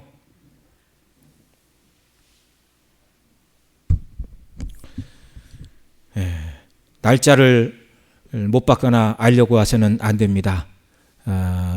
그러나 이제 재림의 때는 주님이 말씀을 하셨죠. 온 세상에 복음이 전파되고 지진과 기근이 심해지고 또 유대인들이 또 회개하고 주님께 돌아오는 그런 일이 먼저 있을 것이다 라고 일반적인 징조들은 주셨어요. 자, 그 다음에 예수님의 재림은 승리자로서 재림입니다. 예수님의 초림은 인격적으로 신체적으로 사람들 눈에 보이게 오셨어요. 그러나 그리스도의 초림은 택한 백성을 위한 대속의 제물로 이 땅에 오셔서 고난받으시고 죽으시고 부활하신 후 승천하시러 오시는 예수님의 초림은 매우 초라한 초림이었어요. 그런데 다시 오실 예수님은 고난의 주가 아니라 승리의 주로서 영광 가운데 심판의 주로 오십니다. 오셔서 산자와 죽은 자 모두를 심판하시는 바로 심판으로서 승리자로서의 재림입니다. 데살로니가 후서 1장 7절로 9절 같이 읽습니다. 시작. 환난을 받는 너희에게는 우리와 함께 안식으로 갚으시는 것이 하나님의 공의시니 주 예수께서 자기의 능력의 천사들과 함께 하늘로부터 불꽃 가운데 나타내실 때에 하나님을 모르는 자들과 우리 주 예수의 복음에 복종하지 않는 자들에게 형벌을 내리시리니 이런 자들은 주의 얼굴과 그 힘의 영광을 떠나 영원한 멸망의 형벌을 받으리로다. 아멘. 환난을 받는 우리에게는 안식으로 갚으시는 것이 하나님의 공의시랍니다. 공의를 베푸사 믿음을 따라 고난받는 자들에게는 안식으로 갚으시는 공의의 주님이 오십니다. 또 불꽃 같은 눈으로 하늘로부터 자기 천사들과 오셔서 복종하지 않는, 복음에 복종하지 않는 자들에게 형벌을 내리시는 승리자로서 이 땅에 주님이 다시 오신다. 자, 대유리문답 56문에서 그리스도께서 세상의 심판주로 오실 것을 어떻게 가르치고 있는가? 문제 제가 있습니다. 그리스도께서 세상을 심판하러 다시 오실 때 어떻게 높아지십니까? 그리스도께서 세상을 심판하러 다시 오실 때 다음과 같이 높아지십니다. 곧 악한 사람들에게 불의하게 재판을 받으시고 정죄를 당하신 그분은 마지막 날에 큰 권능을 가지고 다시 오실 것인데 자기 자신과 아버지의 영광을 충만하게 나타내시면서 자기의 모든 거룩한 천사들과 함께 큰 외침과 천사장의 소리와 하나님의 나팔 소리와 함께 다시 오셔서 세상을 심판하실 것입니다. 아멘. 여러분, 주님이 큰 나팔과 천사장의 외침 가운데 재림하시는 그날을 소망하시기 바랍니다. 그 나팔은요, 세상 역사가 끝났다는 선언입니다. 그 나팔은 그리스도 밖에 있는 죄인들에게는 영원한 형벌의 때라는 것을 선고하는 나팔이고, 동시에 그 나팔은 예수님을 믿는 믿음으로 살아간 저와 여러분들에게는 영광이 시작되었다는 사인입니다. 너무나 놀랍고 영광스러운 주님의 재림입니다. 자, 그리고 예수님의 재림은 이제 여섯 번째로 완성적인 재림입니다. 예수님의 재림을 통하여 성도들의 구원을 완성하시고 믿지 않는 자들에게는 그 죄에 합당한 완전한 형벌을 내리시는 재림입니다. 더 이상 다른 심판도 다른 어떤 것도 없어요. 요한복음 5장 28절로 29절 또 같이 읽습니다. 시작. 이를 놀랍게 여기지 말라. 무덤 속에 있는 자가 다 그 음성을 들을 때가 오나니 선한 일을 행한 자는 생명의 부활로 악한 일을 행한 자는 심판의 부활로 나오리라. 여기 부활에는 두 종류가 있다고 우리 주님 말씀하셨죠. 구원받은 자들은 천국의 영생에 합당한 어떤 부활? 생명의 부활. 예수님을 믿지 않는 자들은 지옥에서 영원토록 형벌을 받기 위하여 어떤 부활? 심판의 부활을 하게 됩니다. 그러나 여기서 오해하지 말아야 될 부분이 있어요. 주께서 선한 일을 행한 자는 생명의 부활을 하게 된다라는 이 말씀을 가지고 자신이 착한 일을 많이 해야, 선한 일을 많이 해야 생명의 부활을 하여 천국에 간다, 이렇게 이 부분을 해석해서는 안 돼요. 여기서 말씀하시는 선은 하나님께서 보내신 구주 예수 그리스도를 믿는 것을 말하는 것입니다. 요한복음 6장 29, 40, 47, 48절에서 설명해 주고 있어요. 같이 읽지요. 예수께서 대답하여 이르시되 하나님께서 보내신 이를 믿는 것이 하나님의 일이니라 하시니. 40절 내 아버지의 뜻은 아들을 보고 믿는 자마다 영생을 얻는 이것이니 마지막 날에 내가 이를 다시 살리리라 하시니라. 47절 진실로 진실로 너에게 이르노니 믿는 자는 영생을 가졌나니 내가 곧 생명의 떡이니라. 아멘. 선한 일을 행한 자는 생명의 부활을 얻는다 말씀하셨는데 그 선한 일이 뭐라고요? 예수님을 믿는 거예요. 하나님이 우리의 구주로 보내신 예수 그리스도를 믿는 거예요. 재림의 때에 믿는 자들도 부활하고 믿지 않는 자들도 부활합니다. 그러나 어떤 몸으로 부활하느냐와 부활 후 어디로 가느냐가 문제이죠. 우리는 예수님께서 부활 때 입으신 그 영광스러운 몸을 입고 천국에 입성하여 영생을 누리게 됩니다. 그러나 심판의 부활을 하는 자들은 불모세에서 고통받기에 합당한 몸으로 부활하여 영원토록 지옥 형벌에 처해지게 되는 것입니다. 값없이 믿는 자들에게 이 구원을 베풀어 주십니다. 자, 예수님의 재림의 목적, 그러면 왜 재림 하러 오시는가, 뭐 앞에서도 이제 다 드러났어요. 완성적인 재림 이런 내용들을 통해서. 자, 재림의 목적은 심판하시기 위하여, 거기로부터 산자와 죽은 자를 심판하기 위하여 오십니다. 산자와 죽은 자는 두 가지를 말하죠. 먼저 예수님 재림하실 때 육체적으로 살아있는 자와 죽은 자 모두를 포함합니다. 두 번째로 영적으로 산자와 죽은 자를 다 일컫는 말씀입니다. 사람으로 태어난 자 중에 이 두 부류에 다르 있어요. 예수님 믿고 영적으로 살아있느냐 죽어 있느냐. 또한 모든 사람이 다 심판을 받아요. 예수님을 믿지 않는 자들은 심판의 부활을 하고 자신들의 죄를 인하여 불못에 떨어지는 심판을 받습니다. 문제는 성도들도 심판을 받는가 하는 것입니다. 성도들도 심판을 받습니다. 물론 성도들이 받는 심판은 정죄를 받는 형벌의 심판은 아니에요. 요한복음 3장 17절 18절 읽습니다. 시작. 하나님이 그 아들을 세상에 보내신 것은 세상을 심판하려 하심이 아니요 그로 말미암아 세상이 구원을 받게 하려 하심이라. 그를 믿는 자는 심판을 받지 아니하는 것이요 믿지 아니하는 자는 하나님의 독생자의 이름을 믿지 아니하므로 벌써 심판을 받은 것이니라. 자, 여기서 말씀하는 것처럼 예수님을 믿는 자들은 지옥에 갈 만한 죄가 있는지 없는지를 판단하는 형벌의 심판은 이미 다 지나갔어요. 예수님이 십자가에서 그 형벌을 다 받으셨기 때문에 그렇습니다. 그래서 믿는 자들에게는 다른 심판이 있어요. 성도들이 받게 될 심판은 각각 그 행한 일에 따라서 상급을 주시기 위해서 심판하십니다. 이걸 고린도후서 5장 10절에서는 이렇게 말씀합니다. 같이 읽죠. 이는 우리가 다 반드시 그리스도의 심판대 앞에 나타나게 되어 각각 선악간에 그 몸으로 행한 것을 따라 받으려 함이라. 아멘. 이걸 계시록 22장 12절에서는 이렇게 말합니다. 보라, 내가 속히 오리니 내가 줄 상이 내게 있어 각 사람에게 그가 행한 대로 갚아주리라.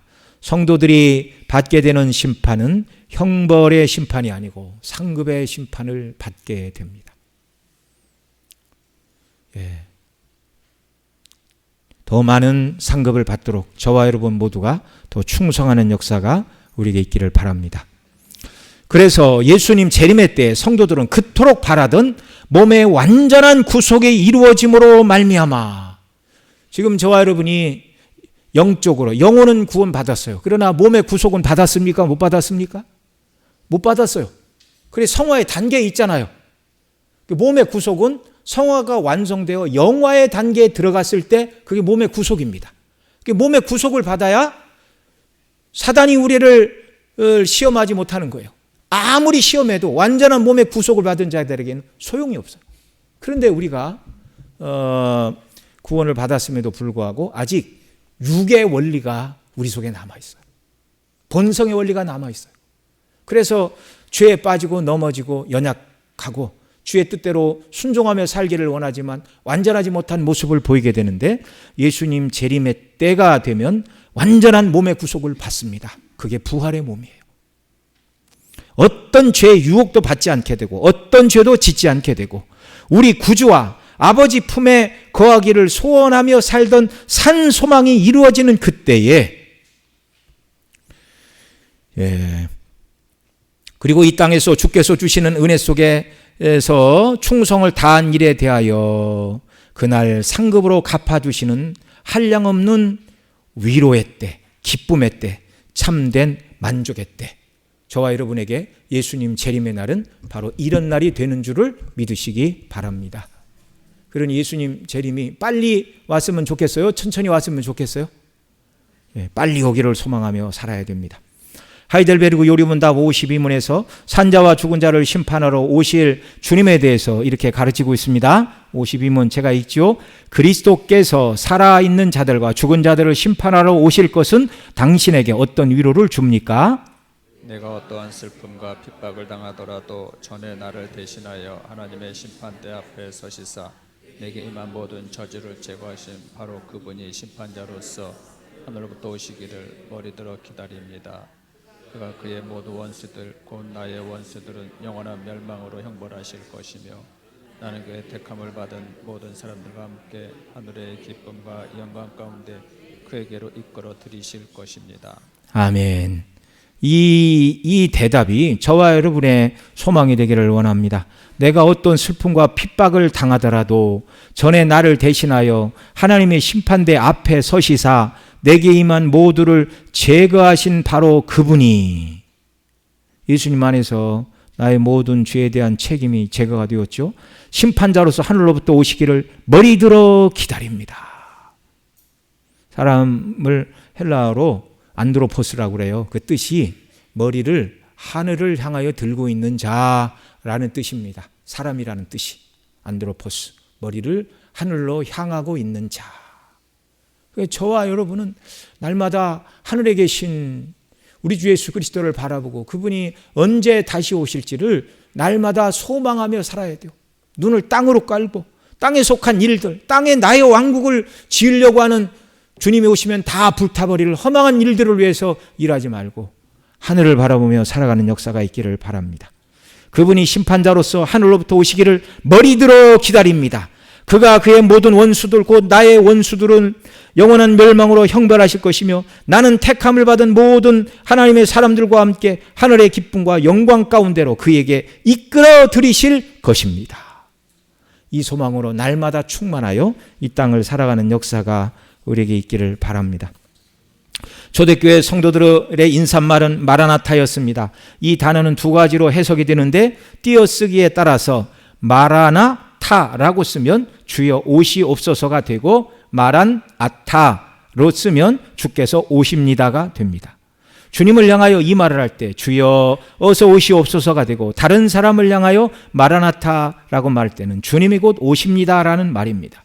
주님의 재림에 소망을 두고 살아간 자들에게 주의 재림은 모든 눈물과 한숨과 좌절과 아픔과 고통이 다 사라지고 영광으로 충만하게 되는 날이 되는 것입니다.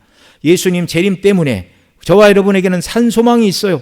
이 부활 소망으로 인하여 저와 여러분은 더 이상 죽음을 두려워하지 않는 자들이 되게 하시기를 더 간구해야 하겠습니다. 우리 몸이 죽으면 우리 영혼은 즉시 천국으로 가고 몸은 흙으로 돌아갈 것이나 주님 재림의 날 주께서 우리에게 영광스러운 부활의 몸을 입혀 주실 줄 믿으시기 바랍니다. 재림과 부활에 산 소망을 가진 우리는 이 땅에서 세상만 바라보고 세상 영광만 추구하며 살 수는 없는 것입니다. 우리의 목적지는 이 땅이 아니라 영원한 하나님 나라 새하늘과 새 땅입니다. 이 소망을 가진 우리는 신랑이 오기를 기다리던 마태복음 25장의 슬기로운 다섯 처녀처럼 어린 양의 혼인잔치를 바라보고 깨어 등과 기름 모두를 준비해야 언제 오실지 모르는 주님의 재림을 기쁘게 맞이할 수 있습니다. 자, 여기서 깨어 있으라는 말은 예수님의 재림을 소망하는 것이 깨어 있는 것이라고 여러분 말씀을 드렸죠. 등은 무엇입니까? 외적인 신앙생활이라 할 수 있을 것입니다. 기름은 무엇입니까? 그 외적인 신앙의 내용을 채우는 그리스도의 복음 진리로 무장하고 주님을 사랑하는 삶, 곧 예수 그리스도를 담는 성화의 삶, 복음을 전하라고 명하신 직분을 온전히 감당하는 것, 그리고 날마다 말씀에 순종하여 아버지를 기쁘시게 하는 삶의 자리로 나아가는 이것이 바로 기름을 준비하는 복된 삶인 줄 믿습니다. 오 주여, 이런 은혜를 우리 중심교회 모든 어린 아이들로부터 노년의 모든 성도님들에게 허락하여 주시옵소서. 아멘. 우리 찬송가 180장 찬미로 영광을 돌리고 기도드리겠습니다.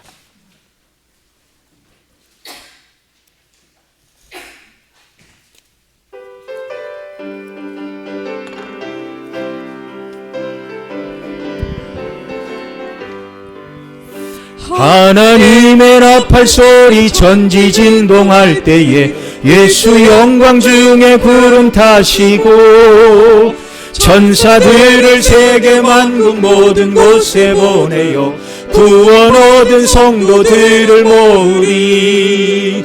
나팔 불 때 나의 이름, 나팔 불 때 나의 이름, 나팔 불 때 나의 이름, 부를 때에 잔치 참여하겠네.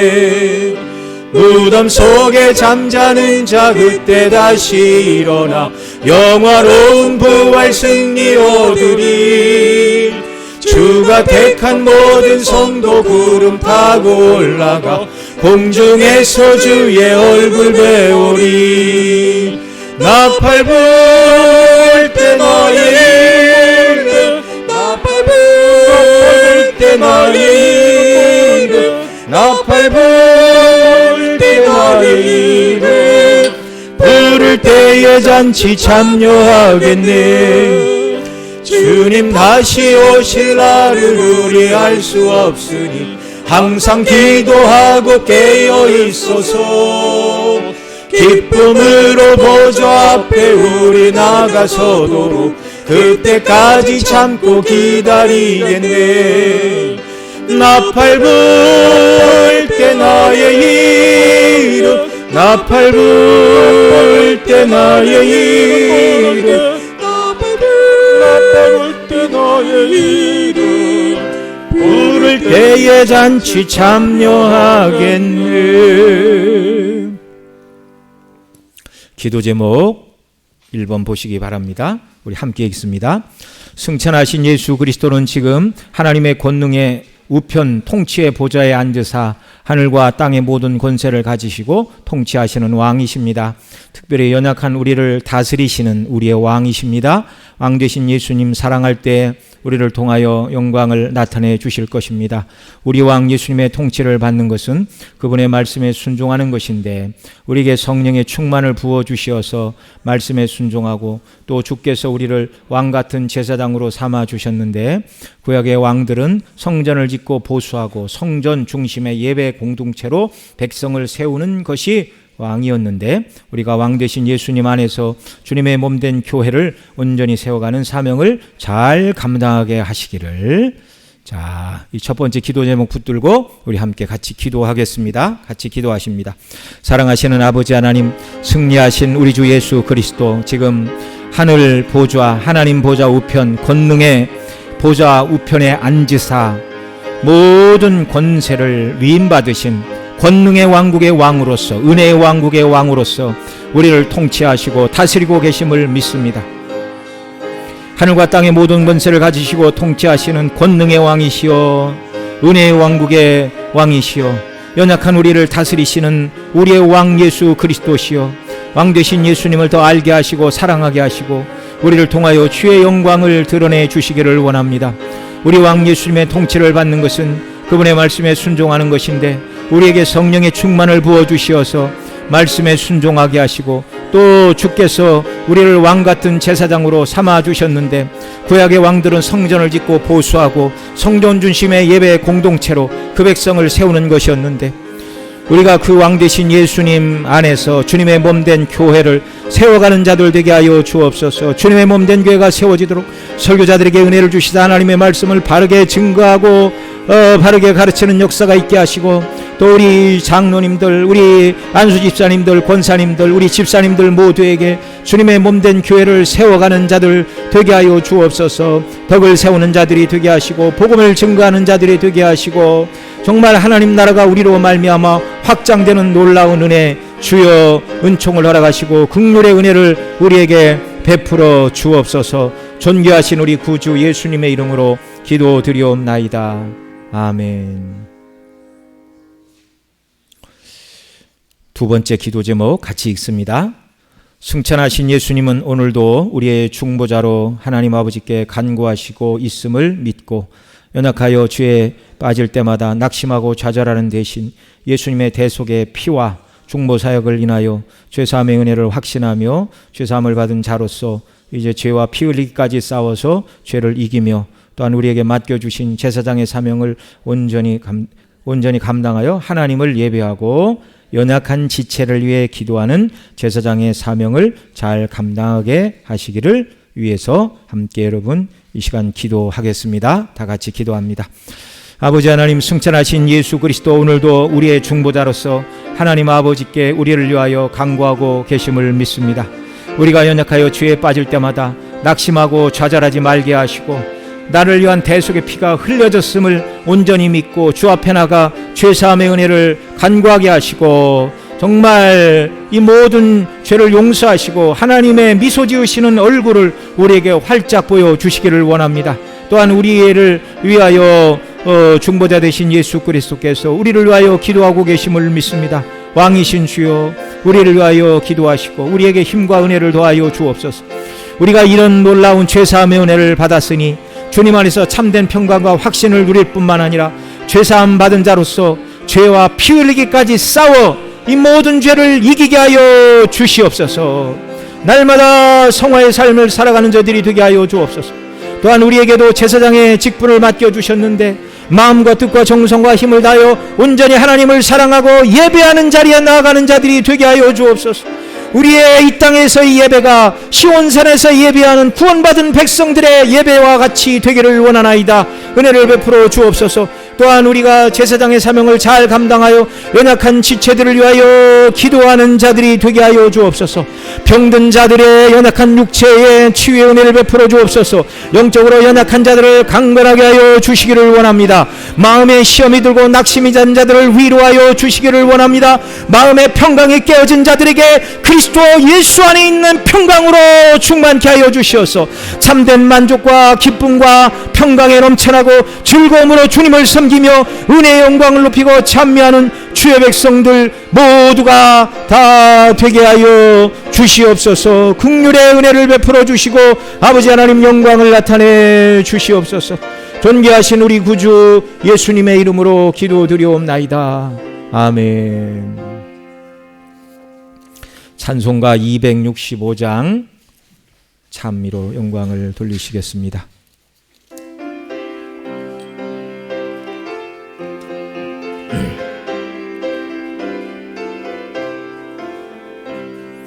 주 십자가를 지심으로 죄인을 구속하셨으니 그 피를 보고 믿는 자는 주님의 진노 면하겠네.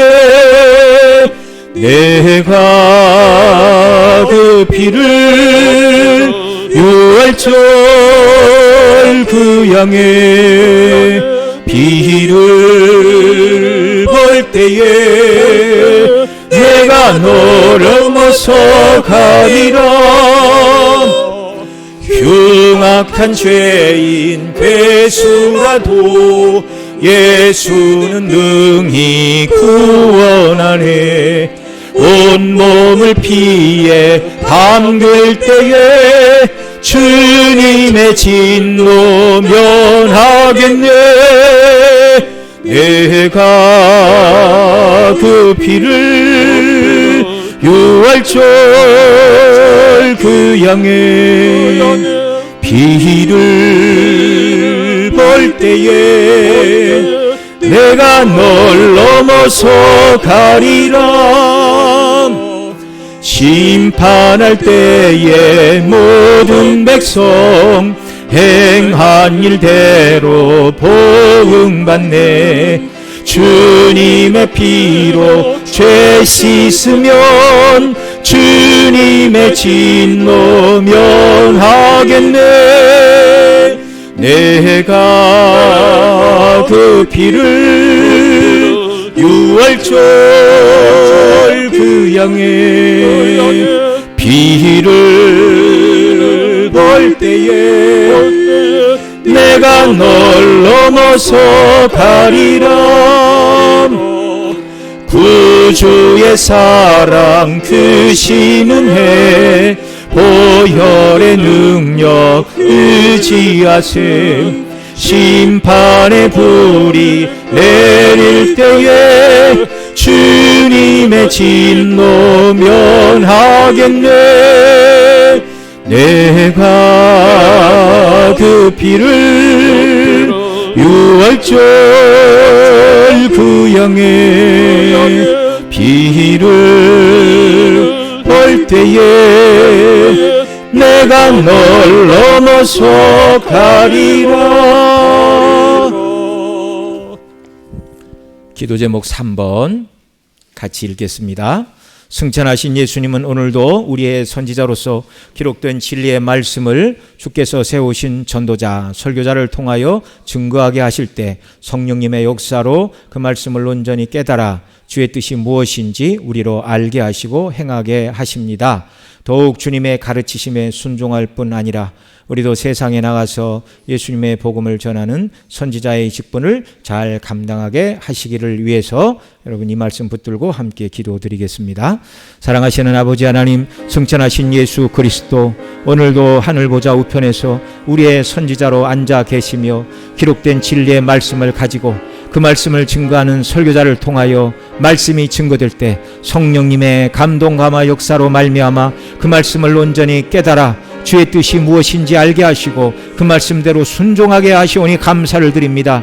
주여 더욱 우리를 진리의 말씀으로 성령의 감동으로 깨우치시고 가르치시고 하나님의 말씀이 우리의 심령에 살아 역사하는 놀라운 은혜를 베풀어 주옵소서. 하나님의 말씀이 우리의 인격을 구성하게 하여 주옵소서. 소망 없는 세상을 바라보지 말고 말씀에 소망을 두고 말씀이 정말 예수 그리스도의 그 영광으로 충만하게 되는 그 말씀에 붙들려 살아가는 저희들 되게 하여 주옵소서. 더욱 주님의 가르치심에 순종할 뿐만 아니라 우리도 세상에 나가 그리스도의 복음을 전하는 선지자의 직임을 잘 감당하는 개인이 되게 하시고 우리 교회가 되게 하시고 더더욱 우리 교회가 세상 끝날까지 복음을 증거하는 교회로 하나님 아버지 촛대가 옮겨지지 않는 교회로 주 앞에 견고히 서는 놀라운 은혜 아버지 하나님 허락하시고 역사하여 주시고 영광을 나타내 주시옵소서. 존귀하신 우리 구주 예수님의 이름으로 기도드리옵나이다. 아멘. 네 번째 기도 제목 같이 읽습니다. 주님의 재림의 약속은 구약의 4번 신약의 318번 예언이 되어 있는데 이에 비하여 예수님의 동정녀 탄생은 구약에 한 번 예언된 말씀입니다. 한 번 예언하여 주신 동정녀 탄생도 완전하게 이루어 주셨는데 300번 넘게 예언된 재림은 너무나도 확실한 약속인데 이 약속이 이루어지는 날 우리의 눈에서 모든 눈물을 씻어주시고 믿음으로 행한 일의 상급으로 갚아주심을 믿고 초대교회 성도들처럼 주님 다시 오실 소망 가운데 깨어 등과 기름을 준비하며 주님의 재림을 사모하며 살게 하시기를 위해서 기도해 주시기를 바랍니다.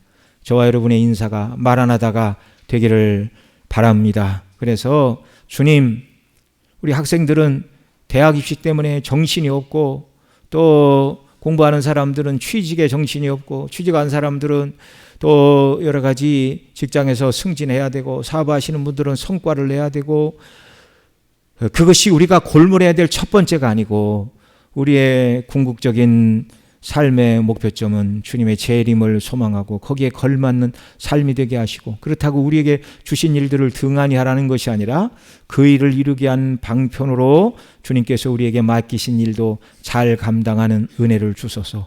그러나 우리의 삶의 우선순위는 바로 다시 오실 주님을 맞이하고 영접하고 그 주 앞에서 잘했다 칭찬받기를 소망하는 것이 우리 삶의 궁극적인 목적이 되어야 할 것입니다. 이 약속의 말씀 붙들고 또 함께 기도드립니다. 사랑하시는 아버지 하나님, 주님의 재림의 약속은 구약에 4번 신약에 300번 넘게 예언하여 주셨습니다. 예수님의 동정녀 탄생은 이사야 7장 14절에 한 번 말씀하여 주셨는데 한 번 약속하신 것도 그대로 이루어 주셨는데 300번이 넘도록 예언된 재림의 말씀은 너무나도 확실한 약속의 말씀입니다. 이 약속이 이루어지게 되는 날 이 땅에서의 모든 슬픔과 눈물과 아픔이 다 씻어지고 우리가 믿음으로 행한 모든 일들에 대하여 상급으로 갚아 주시는 날인데 초대교회 성도들처럼 두 주님 다시 오실 소망 가운데 깨어 마라나다 주여 어서 오시옵소서. 다른 사람을 향하여 마란 아타 주님 다시 오십니다 라고 정말 예수님의 다시 오심을 증거하며 주님 다시 오시기를 갈망하며 이 땅을 살게 하시되 주여 우리가 깨어 등과 기름을 준비하는 자들이 되게 하여 주옵소서. 주님 다시 오심을 바라보는 재림을 소망하는 깨어있는 삶, 날마다 눈을 뜰 때마다 주님 다시 오신다는 것을 잊지 말게 하시고 주여 우리가 등을 준비하게 하여 주옵소서. 우리의 신앙의 삶이 견고히 서게 하시고 그 등에 기름을 채우는 역사, 정말 복음의 말씀으로 무장되게 하시고 그리스도를 사랑함으로 깨어 있어 예수님 닮게 하시고 우리에게 명하신 모든 일들을 능력으로 감당하는 은혜의 백성들 되게 하여 주셔서 예수 그리스도의 재림에 초점을 맞추고 살아가는 우리 삶이 되도록 긍휼과 은혜와 사랑으로 우리 주님 함께하여 주시고 역사하여 주시고 영광을 나타내 주시기를 원합니다. 은혜로 함께하여 주시고 긍휼을 베풀어 주옵소서. 존귀하신 우리 구주 예수님의 이름으로 기도드리옵나이다. 아멘. 우리 찬송가 313장 찬미로 영광을 돌리시겠습니다.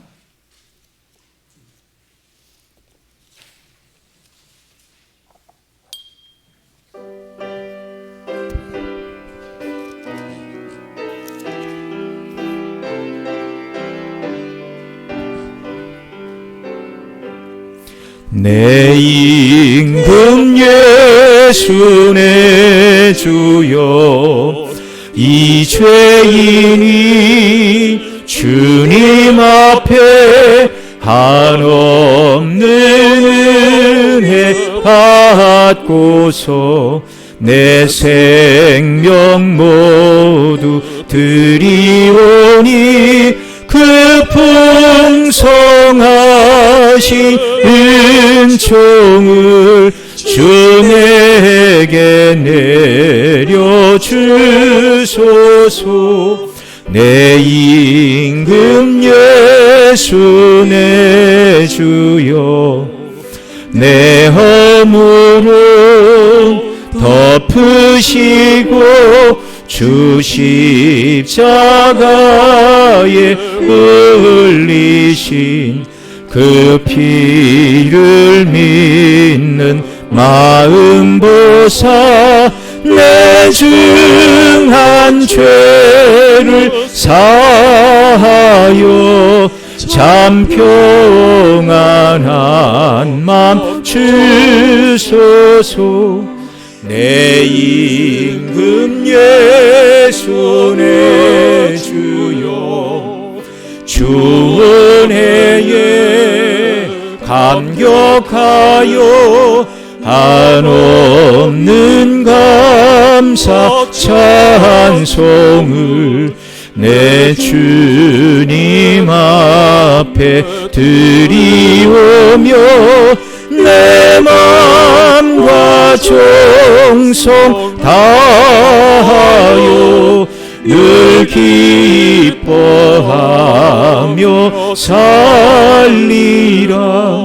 내 임금 예수 내 주여 이 마음과 이 천한 몸 그 보배 피로 값주고 주 친히 사신 몸이오니 나 이제 사나 죽으나 주 뜻만 따라 살리라. 기도 제목 5번째 같이 읽습니다.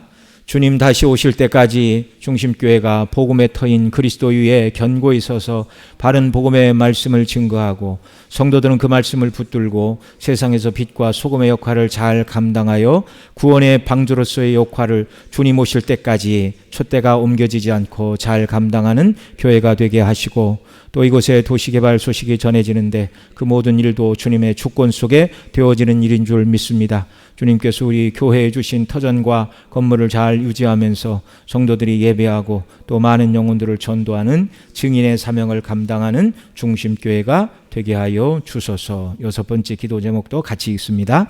아직 우리 가족 중에 믿음이 없거나 믿음이 연약한 분들을 위해 함께 기도하시겠습니다.